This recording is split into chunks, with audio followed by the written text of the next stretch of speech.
ದರ್ಶನ್ಗೆ ತಪ್ಪದ ಸಾಲು ಸಾಲು ಸಂಕಷ್ಟ. ದರ್ಶನ್ಗೆ ಈ ಹೊಸ ಕಾನೂನು ಇದು ಸಂಕಟವನ್ನ ತರುತ್ತಾ ಅಥವಾ ಸಂಕಷ್ಟ ಎದುರಾಗುತ್ತಾ ಅನ್ನೋದು. ಯಾಕಂತ ಹೇಳಿದ್ರೆ ಈ ಕಾನೂನಿನ ಪ್ರಕಾರ ಡಿಜಿಟಲ್ ಎವಿಡೆನ್ಸ್ಗಳೇನಿದಾವಲ್ಲ ಅದು ಬಹಳ ಪ್ರಮುಖ ಆಗುತ್ತೆ. ನೋಡಿ, ದರ್ಶನ್ಗೆ ತಪ್ಪದ ಸಾಲು ಸಾಲು ಸಂಕಷ್ಟ, ಒಂದಾದ ಮೇಲೆ ಒಂದು ಸಂಕಷ್ಟ ದರ್ಶನ್ಗೆ. ಇದೀಗ ದಾಸನಿಗೆ ಹೊಸ ಕಾನೂನು ಕಂಟಕ ಎದುರಾಗುತ್ತಾ. ಹೊಸ ಕಾನೂನು ಜಾರಿ, ಕಾಟೇರನ ಕತೆ ಏನು? ನಿನ್ನೆಯಿಂದ ಹೊಸ ಕಾನೂನು ಜಾರಿಯಾಗಿದೆ. ದರ್ಶನ್ ಕೇಸ್ಗೆ 3 ಹೊಸ ಕಾನೂನು ಅನ್ವಯ ಆಗುತ್ತಾ? ಈ ಹಿಂದೆನೇ ಅದು FIR ಆಗಿ ಇದು ಪ್ರೋಗ್ರೆಸ್ ಆಗಿರೋದ್ರಿಂದ ದರ್ಶನ್ ಕೇಸ್ನಲ್ಲಿ ಇದು ಅಪ್ಲೈ ಆಗುತ್ತಾ ಅನ್ನೋದು. ಹೊಸ ಕಾನೂನು ಪ್ರಕಾರ ಡಿಜಿಟಲ್ ಸಾಕ್ಷಿಗಳು ಪ್ರಮುಖ ಆಗುತ್ತೆ. ಡಿಜಿಟಲ್ ಸಾಕ್ಷ್ಯದಿಂದಾಗಿ ದರ್ಶನ್ಗೆ ಸಂಕಷ್ಟ ಎದುರಾಗುತ್ತೆ ಅನ್ನೋದು ಈಗ ತಿಳಿದು ಬರ್ತಾ ಇದೆ. ಕೊಲೆ ಕೇಸ್ನಲ್ಲಿ ದರ್ಶನ್ಗೆ ಶೀಘ್ರವೇ ಶಿಕ್ಷೆ ಆಗುತ್ತಾ? ಹೊಸ ಕಾನೂನಿನ ಪ್ರಕಾರ ಇಂತಿಷ್ಟು ದಿನದ ಒಳಗಡೆ ಇದೆಲ್ಲವೂ ಕೂಡ ಹಿಯರಿಂಗ್ ಆಗಿ ವಿಚಾರಣೆಯಾಗಿ ಶಿಕ್ಷೆ ಪ್ರಕಟ ಆಗಬೇಕಾಗಿದೆ. ಅದೆಲ್ಲದರ ಹೊರತಾಗಿ ದರ್ಶನ್ಗೆ ಇದು ಎಷ್ಟು ಮಟ್ಟಿಗೆ ಬಾಧಿಸುತ್ತೆ ಈ ಪ್ರಕರಣದಲ್ಲಿ ಅನ್ನೋದನ್ನ ಕಾದು ನೋಡಬೇಕಾಗಿದೆ. ನೋಡಿ, ಹಳೆ ಕಾನೂನು ಮತ್ತೆ ಹೊಸ ಕಾನೂನು ಏನು ಹೇಳುತ್ತೆ ಅನ್ನೋದನ್ನ ನಾವು ನೋಡ್ತಾ ಹೋಗೋಣ ಬನ್ನಿ. IPC ಸೆಕ್ಷನ್ ಪ್ರಕಾರ ಭಾರತೀಯ ದಂಡ ಸಂಹಿತೆ, ಅದರಂತೆ ಹೊಸ ಕಾನೂನು BNS ಭಾರತೀಯ ನ್ಯಾಯ ಸಂಹಿತೆ, 3 ಕಾನೂನು ನಿನ್ನೆಯಿಂದ ಬದಲಾಗಿದೆ. ಅದರ ಪ್ರಕಾರ ಡಿಜಿಟಲ್ ಎವಿಡೆನ್ಸ್ಗಳು ಈ ಹೊಸ ಕಾನೂನಿನಲ್ಲಿ ಬಹಳ ಪ್ರಮುಖವಾದ ಸಾಕ್ಷ್ಯ ಆಗುತ್ತೆ. ನೋಡಿ, CRPC ಕ್ರಿಮಿನಲ್ ಪ್ರಕ್ರಿಯಾ ಸಂಹಿತೆ ಹಳೆ ಕಾನೂನು ಇದು. ಹೊಸದಾಗಿ ಭಾರತೀಯ ನಾಗರಿಕ ಸುರಕ್ಷಾ ಸಂಹಿತೆ BNSS ಭಾರತೀಯ ಸಾಕ್ಷ್ಯ ಕಾಯ್ದೆ, ಇದು ಹಳೆ ಕಾನೂನು.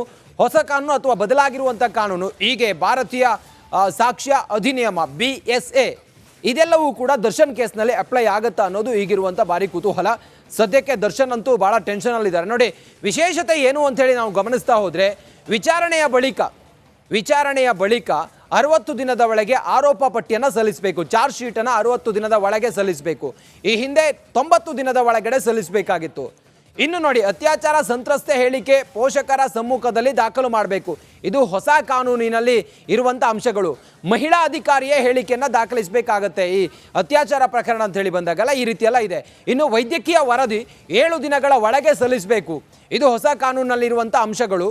ಮುಂದುವರೆದು ನೋಡಿದರೆ 12 ವರ್ಷಕ್ಕಿಂತ ಕೆಳಗಿನ ಬಾಲಕಿ ಅತ್ಯಾಚಾರಕ್ಕೆ 20 ವರ್ಷ ಜೈಲು.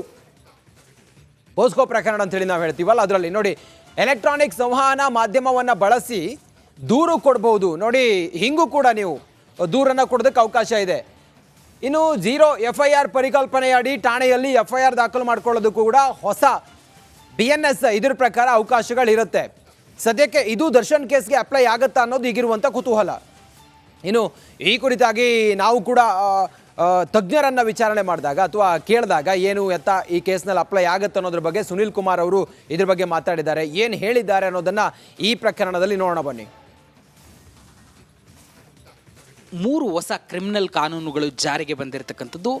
ಕರ್ನಾಟಕದಲ್ಲಿ ನಟ ದರ್ಶನ್ ಜೈಲು ಸೇರಿದ್ದಾರೆ. ಈ ವೇಳೆಯಲ್ಲಿ ಒಂದಷ್ಟು ಅನುಮಾನಗಳು ಸಾರ್ವಜನಿಕರ ತಲೆಯಲ್ಲಿ ಬರ್ತಾ ಇರ್ತವೆ. ಅದರಲ್ಲಿ ಪ್ರಮುಖವಾಗಿ ಏನು ಹಳೆ ಕೇಸ್ಗಳಿಗೆ ಸಂಬಂಧಿಸಿದಂತೆ ಈ ಒಂದು ಹೊಸ ಕಾನೂನುಗಳು ಅನ್ವಯ ಆಗುತ್ತಾ? ಹಾಗಾದರೆ ದರ್ಶನ್ ಕೇಸಲ್ಲೂ ಏನು ಕಳೆದ ತಿಂಗಳಷ್ಟೇ ಪ್ರಕರಣ ದಾಖಲಾಗಿರ್ತಕ್ಕಂಥದ್ದು, ಹಾಗಾದರೆ ಈಗ ಬಂದಿರತಕ್ಕಂಥ ಭಾರತೀಯ ನ್ಯಾಯ ಸಂಹಿತೆ ದರ್ಶನ್ಗೆ ಅನ್ವಯ ಆಗುತ್ತಾ? ಇದ್ರ ಬಗ್ಗೆ ಒಂದಷ್ಟು ಅನುಮಾನಗಳಿದ್ದಾವೆ. ಅದನ್ನು ತಿಳಿಸೋದಕ್ಕೆ ಇವತ್ತು ನಮ್ಮ ಜೊತೆ ಇದ್ದಾರೆ ಹೈಕೋರ್ಟ್ನ ಹಿರಿಯ ವಕೀಲರಾದಂಥ ಸುನಿಲ್ ಕುಮಾರ್ ಅವರು. ಅವರನ್ನು ಕೇಳೋಣ.